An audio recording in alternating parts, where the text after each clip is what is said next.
प्रभु की स्तुति। आप इस चैनल को रोजाना सुनकर 1 साल में बाइबल पढ़ सकते हैं। Please subscribe and support. आज के बाइबल अध्याय। जकरिया भविष्यवक्ता की पुस्तक अध्याय 11। जकरिया अध्याय 11। हे लबानोन, आग को रास्ता दे कि वह आकर तेरे देवदारों को भस्म करने पाए। हे सनोबरो, हाय हाय करो, क्योंकि देवदार गिर गया है और बड़े से बड़े वृक्ष नाश हो गए हैं। हे बाशान के बांज वृक्षों, हाय हाय करो, क्योंकि अगम्य वन काटा गया है। चरवाहों के हाहाकार का शब्द हो रहा है, क्योंकि उनका विभव नाश हो गया है। जवान सिंहों का गर्जना सुनाई देता है, क्योंकि यरदन के तीर का घना वन नाश किया गया है। मेरे परमेश्वर यहोवा ने यह आज्ञा दी कि घात होने वाली भेड़ बकरियों का चरवाहा हो जा। उनके मोल लेने वाले उन्हें घात करने पर भी अपने को दोषी नहीं जानते, और उनके बेचने वाले कहते हैं कि यहोवा धन्य है, हम धनी हो गए हैं। और उनके चरवाहे उन पर कुछ दया नहीं करते। यहोवा की यह वाणी है कि मैं इस देश के रहने वालों पर फिर दया न करूंगा, वरन मैं मनुष्यों को एक दूसरे के हाथ में और उनके राजा के हाथ में पकड़वा दूंगा, और वे इस देश को नाश करेंगे, और मैं इनके रहने वालों को उनके वंश से न छुड़ाऊंगा। सो मैं घात होने वाली भेड़ बकरियों को, और विशेष करके उनमें से जो दीन थी, उनको चराने लगा। और मैंने 2 लाठियां ली, एक का नाम मैंने मनोहरता रखा और दूसरी का नाम बंधन। इनको लिए हुए मैं उन भेड़ बकरियों को चराने लगा, और मैंने उनके 3 चरवाहों को 1 महीने में नाश कर दिया। और मैं उनके कारण अधीर था, और वे मुझसे घृणा करती थी। तब मैंने उनसे कहा, तुमको न चराऊंगा।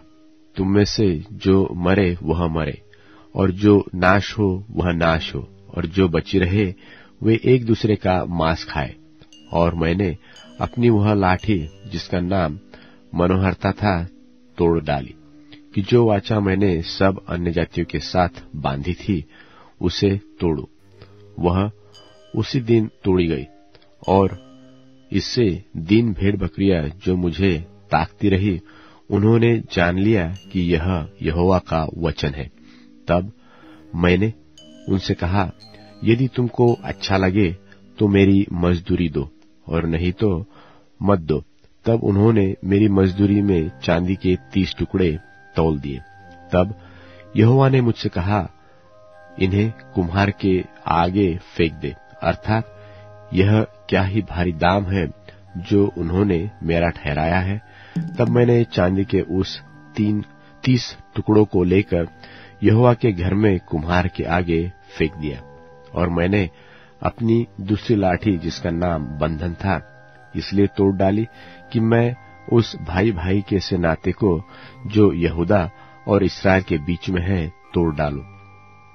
तब यहोवा ने मुझसे कहा, अब तू मुड़ चरवाहे के हथियार ले ले, क्योंकि मैं इस देश में ऐसा एक चरवाहा ठहराऊंगा जो न खोई हुई को ढूंढेगा, न तितर बित्तर को इकट्ठी करेगा, न तो घायल को चंगा करेगा, न जो भली चंगी है उनका पालन पोषण करेगा, वरन मोटियों का मांस खाएगा और उनके खुरों को फाड़ डालेगा।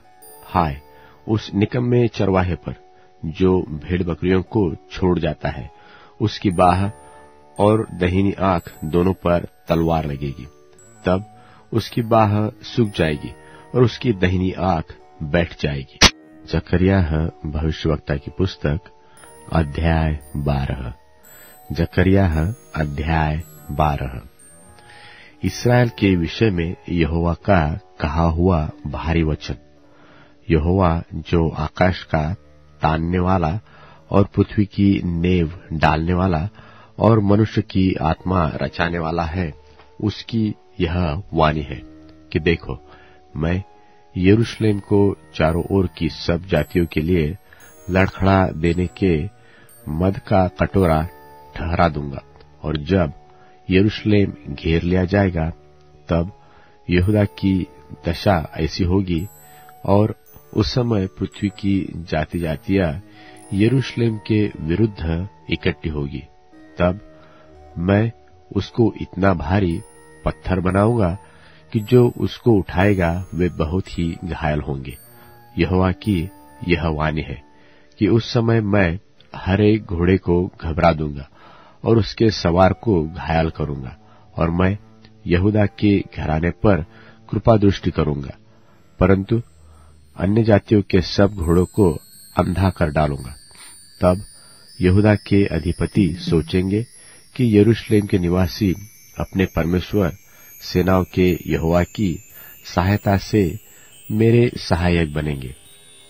उस समय मैं यहूदा के अधिपतियों को ऐसा कर दूंगा जैसी लकड़ी के ढेर में आग भरी अंगीठी व पूले में जलती हुई मशाल होती है, अर्थात वे दाहिने बाएं चारों ओर के सब लोगों को भस्म कर डालेंगे। और यरूशलेम जहां अब बसी है, वही यरूशलेम बसी रहेगी। और यहोवा पहले यहूदा के तंबू को उद्धार करेगा। कहीं ऐसा न हो कि दाऊद का घराना और यरूशलेम के निवासी अपने अपने विभव के कारण यहूदा के विरुद्ध बढ़ाई मारे। उस समय यहोवा यरूशलेम के निवासियों को मानो ढाल से बचा लेगा, और उस समय उनमें से जो ठोकर खाने वाला हो वह दाऊद के समान होगा, और दाऊद का घराना परमेश्वर के समान होगा, अर्थात यहोवा के उस दूत के समान जो उसके आगे आगे चलता था। और उस समय मैं उन सब जातियों को जो यरूशलेम पर चढ़ाई करेंगे नाश करने का यत्न करूंगा, और मैं दाऊद के घराने और यरूशलेम के निवासियों पर अपना अनुग्रह करने वाली और प्रार्थना सिखाने वाली आत्मा उंडेलूंगा। तब वे मुझे, अर्थात जिसे उन्होंने वेधा है, ताकेंगे और उसके लिए ऐसे रोएंगे जैसे एकलौते पुत्र के लिए रोते पीटते हैं, और ऐसा भारी शोक करेंगे जैसा पहिलौठे के लिए करते हैं। उस समय यरूशलेम में इतना रोना पीटना होगा जैसा मगिद्दोन की तराई में हदद्रिमोन में हुआ था। वरन सारे देश में विलाप, एक एक परिवार में अलग अलग, अर्थात दाऊद के घराने का परिवार अलग और उनकी स्त्रियां अलग, नातान के घराने का परिवार अलग और उनकी स्त्रियां अलग, लेवी के घराने का परिवार अलग और उनकी स्त्रियां अलग, शिमियों का परिवार अलग और उनकी स्त्रियां अलग। निदान जितने परिवार रह गए हो, एक एक परिवार अलग अलग और उनकी स्त्रियां भी अलग अलग। यूहन्ना का प्रकाशित वाक्य 21वां अध्याय। फिर मैंने नए आकाश और नई पृथ्वी को देखा, क्योंकि पहला आकाश और पहली पृथ्वी जाती रही थी और समुद्र भी न रहा। फिर मैंने पवित्र नगर नए यरूशलेम को स्वर्ग पर से परमेश्वर के पास से उतरते देखा, और वह उस दुल्हन के समान थी जो अपने पति के लिए श्रृंगार किए हो। फिर मैंने सिंहासन में से किसी को ऊंचे शब्द से यह कहते हुए सुना कि देख, परमेश्वर का डेरा मनुष्यों के बीच में है। वह उनके साथ डेरा करेगा और वे उसके लोग होंगे, और परमेश्वर आप उनके साथ रहेगा और उनका परमेश्वर होगा, और वह उनकी आंखों से सब आंसू पोंछ डालेगा, और उसके बाद मृत्यु न रहेगी और न शोक, न विलाप, न पीड़ा रहेगी। पहली बातें जाती रहीं। और जो सिंहासन पर बैठा था उसने कहा कि देख, मैं सब कुछ नया कर देता हूँ। फिर उसने कहा कि लिख ले, क्योंकि ये वचन विश्वास के योग्य और सत्य हैं। फिर उसने मुझसे कहा, ये बातें पूरी हो गई हैं। मैं अल्फा और ओमेगा, आदि और अंत हूँ। मैं प्यासे को जीवन के जल के सोते में से सेंत मेंत पिलाऊंगा। जो जय पाए वही इन वस्तुओं का वारिस होगा, और मैं उसका परमेश्वर होऊंगा और वह मेरा पुत्र होगा। पर डरपोकों और अविश्वासियों और घिनौनों और हत्यारों और व्यभिचारियों और टोन्हों और मूर्ति पूजकों और सब झूठों का भाग उस झील में मिलेगा जो आग और गंधक से जलती रहती है। यह दूसरी मृत्यु है। फिर जिन 7 स्वर्गदूतों के पास 7 पिछली विपत्तियों से भरे हुए 7 कटोरे थे, उनमें से एक मेरे पास आया और मेरे साथ बातें करके कहा, इधर आ, मैं तुझे दुल्हन अर्थात मेमने की पत्नी दिखाऊंगा। और वह मुझे आत्मा में एक बड़े और ऊंचे पहाड़ पर ले गया और पवित्र नगर यरूशलेम को स्वर्ग पर से परमेश्वर के पास से उतरते दिखाया। परमेश्वर की महिमा उसमें थी और उसकी ज्योति बहुत ही बहुमोल पत्थर अर्थात बिल्लौर के समान यशब की नाई स्वच्छ थी। और उसकी शहरपनाह बड़ी ऊंची थी और उसके 12 फाटक और फाटकों पर 12 स्वर्गदूत थे और उन पर इस्राएलियों के 12 गोत्रों के नाम लिखे थे।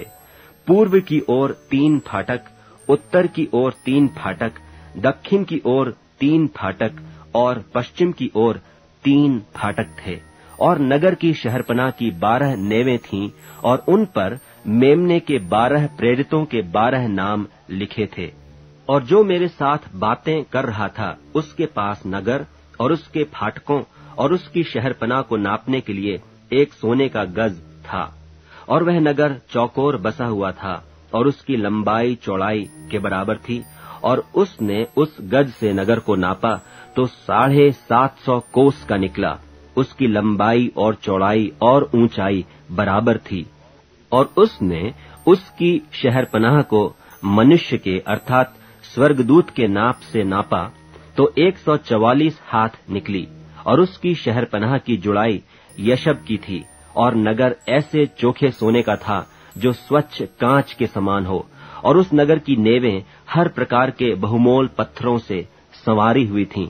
पहली नेव यशब की थी, दूसरी नीलमणि की, तीसरी लालड़ी की, चौथी मरकत की, 5वीं गोमेदक की, 6वीं माणिक्य की, 7वीं पीतमणि की, 8वीं पेरोज की, 9वीं पुखराज की, 10वीं लहसनिये की, 11वीं धूम्रकांत की, 12वीं याकूत की।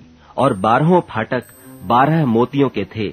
एक एक फाटक एक एक मोती का बना था। और नगर की सड़क स्वच्छ कांच के समान चोखे सोने की थी। और मैंने उसमें कोई मंदिर न देखा, क्योंकि सर्वशक्तिमान प्रभु परमेश्वर और मेमना उसका मंदिर हैं। और उस नगर में सूर्य और चांद के उजाले का प्रयोजन नहीं, क्योंकि परमेश्वर के तेज से उसमें उजाला हो रहा है और मेमना उसका दीपक है। और जाति जाति के लोग उसकी ज्योति में चले फिरेंगे। और पृथ्वी के राजा अपने अपने तेज का सामान उसमें लाएंगे। और उसके फाटक दिन को कभी बंद न होंगे और रात वहां न होगी। और लोग जाति जाति के तेज और विभव का सामान उसमें लाएंगे। और उसमें कोई अपवित्र वस्तु या घृणित काम करने वाला या झूठ का गढ़ने वाला किसी रीति से प्रवेश न करेगा, पर केवल वे लोग जिनके नाम मेमने के जीवन की पुस्तक में लिखे हैं। नीतिवचन अध्याय 28। नीतिवचन अध्याय 28। दुष्ट लोग जब कोई पीछा नहीं करता तब भी भागते हैं, परंतु धर्मी लोग जवान सिंहों के समान निडर रहते हैं। देश में पाप होने के कारण उसके हाकिम बदलते जाते हैं, परंतु समझदार और ज्ञानी मनुष्य के द्वारा सुप्रबंध बहुत दिन के लिए बना रहेगा। जो निर्धन पुरुष कंगालों पर अंधेरा करता है, वह ऐसी भारी वर्षा के समान है जो कुछ भोजन वस्तु नहीं छोड़ती। जो लोग व्यवस्था को छोड़ देते हैं, वे दुष्ट की प्रशंसा करते हैं, परंतु व्यवस्था पर चलने वाले उनसे लड़ते हैं। बुरे लोग न्याय को नहीं समझ सकते, परंतु यहोवा को ढूंढने वाले सब कुछ समझते हैं। टेढ़ी चाल चलने वाले धनी मनुष्य से खराई से चलने वाला निर्धन पुरुष ही उत्तम है। जो व्यवस्था का पालन करता वह समझदार सुपुत होता है, परंतु लड़ाऊ का संगी अपने पिता का मुंह काला करता है। जो अपना धन, ब्याज आदि बढ़ती से बढ़ाता है, वह उसके लिए बटोरता है जो कंगालों पर अनुग्रह करता है। जो अपना कान व्यवस्था सुनने से फेर देता है, उसकी प्रार्थना घृणित ठहरती है। जो सीधे लोगों को भटकाकर कुमार्ग में ले जाता है, वह अपने खोदे हुए गड्ढे में आप ही गिरता है। परंतु खरे लोग कल्याण के भागी होते हैं। धनी पुरुष अपनी दृष्टि में बुद्धिमान होता है, परंतु समझदार कंगाल उसका मर्म बूझ लेता है। जब धर्मी लोग जयवंत होते हैं, तब बड़ी शोभा होती है, परंतु जब दुष्ट लोग प्रबल होते हैं, तब मनुष्य अपने आप को छिपाता है। जो अपने अपराध छिपा रखता है, उसका कार्य सुफल नहीं होता, परंतु जो उनको मान लेता है और छोड़ भी देता है, उस पर दया की जाती है। जो मनुष्य निरंतर भय मानता रहता है, वह धन्य है, परंतु जो अपना मन कठोर कर लेता है, वह विपत्ति में पड़ता है। कंगाल प्रजा पर प्रभुता करने वाला दुष्ट गरजने वाले सिंह और घूमने वाले रीछ के समान है। जो प्रधान मंद बुद्धि का होता है, वही बहुत अंधेर करता है, और जो लालच का बैरी होता है, वह दीर्घायु होता है। जो किसी प्राणी की हत्या का अपराधी हो, वह भागकर गड्ढे में गिरेगा, कोई उसको न रोकेगा। जो सीधाई से चलता है, वह बचाया जाता है, परंतु जो टेढ़ी चाल चलता है, वह अचानक गिर पड़ता है। जो अपनी भूमि को जोता बोया करता है, उसका तो पेट भरता है, परंतु जो निकम्मे लोगों की संगति करता है, वह कंगालपन से घिरा रहता है। सच्चे मनुष्य पर बहुत आशीर्वाद होते रहते हैं, परंतु जो धनी होने में उतावली करता है, वह निर्दोष नहीं ठहरता। पक्षपात करना अच्छा नहीं, और यह भी अच्छा नहीं कि पुरुष एक टुकड़े रोटी के लिए अपराध करे। न्यून दृष्टि वाला धन प्राप्त करने में उतावली करता है और नहीं जानता कि मैं घटी में पड़ूंगा। जो किसी मनुष्य को डांटता है, वह अंत में चापलूसी करने वाले से अधिक प्यारा हो जाता है। जो अपने माँ बाप को लूटकर कहता है कि कुछ अपराध नहीं, वह नाश करने वाले का संगी ठहरता है। लालची मनुष्य झगड़ा मचाता है, और जो यहोवा पर भरोसा रखता है, वह हष्टपुष्ट हो जाता है। जो अपने ऊपर भरोसा रखता है, वह मूर्ख है, और जो बुद्धि से चलता है, वह बचता है।